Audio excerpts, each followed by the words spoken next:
ஒரு சின்ன ஸ்டோரியோட இன்னைக்கு ஆரம்பிப்போம். என்னன்னு பாத்தீங்கன்னா, இதே போல நிறைய மனிதர்கள் வந்து டிமோட்டிவேட் ஆகிட்டு அடுத்தவங்களை கம்பேர் பண்ணிக்கிட்டே வாழ்வாங்க. அவங்களுக்காக ஒரு சின்ன ஸ்டோரி தான். ஒரு காக்கா வந்து மரத்துக்கு மேல இருந்திருக்கு. கீழே வந்து ஒரு முனிவர் வந்து நதி ஓரமா வந்து தவறு இருந்திருக்கு.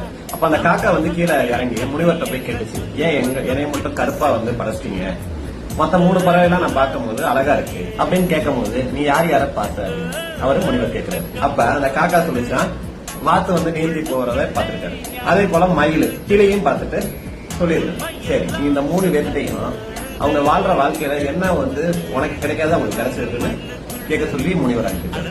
உடனே வந்து முதல்ல வந்து கிளியிட்ட போயிட்டாங்க. அப்ப வந்து கிளி வந்து சொல்லிச்சான், ஆனா என்னைய நான் அழகா இருக்கேன்னு சொல்லி கூண்டுலயே வச்சு என்னைய வந்து உள்ளேயே வச்சு இது பண்றாங்க, என்னால ஃப்ரீயா பறக்க முடியல, நான் உனைய பார்த்து நான் ஏன் இப்படி நம்ம காக்கா மாதிரி பறக்க முடியாம போயிருக்கோம்னு தவிச்சுக்கிட்டு இருக்கேன் அப்படின்னு. அதே போல அதை விட்டுட்டு திருப்பியும் நதிக்கு பார்த்து கேட்கும் போது, நீ எப்படி இவ்வளவு வெள்ளையா அழகா உனைய கடவுள் படைச்சிருக்காங்க, நான் வந்து ஒரு இடத்துக்கு உனைய மாதிரி ஸ்பீடாலாம் என்னால போக முடியாது, முடிஞ்ச அளவுக்கு நான் தரையில நடந்தா ரொம்ப மெதுவா தான் நடப்பேன், தண்ணிக்குள்ளேயே இருந்தாலும் என்னால ரொம்ப மெதுவா தான் போக முடியும், அது எப்ப என்ன வந்து என்னைய பிடிக்கும்னு தெரியாது, நான் பயந்து தான் வாழ்ந்துகிட்டு இருக்கேன் அப்படின்னு சொல்லி அந்த அண்ணமும் போயிருச்சான். அடுத்த மயில்கிட்ட போகும்போது மயில் வந்து நான் அழகா இருக்கேன்னு சொல்லி நிறைய ஜூல வந்து என்னைய புடிச்சு வந்து ஒரு கூண்டுல அடைச்சிடுறாங்க.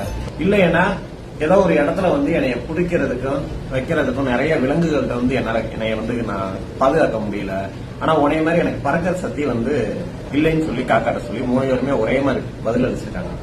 அப்ப நான் வந்து அப்ப அந்த இடத்துல வந்து இன்னைக்கு நான் பெஸ்ட்னு அந்த காக்கா நினைச்சு அதே முனிவர்கிட்ட வந்து உட்காந்துருக்கு. அப்ப சொல்லும் போது இப்படி வந்து எல்லா பறவைகளுக்கும் எல்லா விலங்குகளுக்கும் ஒவ்வொருவோட திறமையோட தான் கடவுள் வந்து படைச்சிருக்காரு. இது நானும் அப்படித்தான், நீயும் அப்படித்தான். இருக்கிறத வச்சு நம்ம சாட்டிஸ்பைடாவும் அடுத்தவங்களை கம்பேர் பண்ணாம நம்ம வாழ பழகிக்கிட்டோம்னா நம்ம தான் இந்த உலகத்துல பெஸ்ட்ன்றத நிரூபிக்க முடியும். நீ இந்த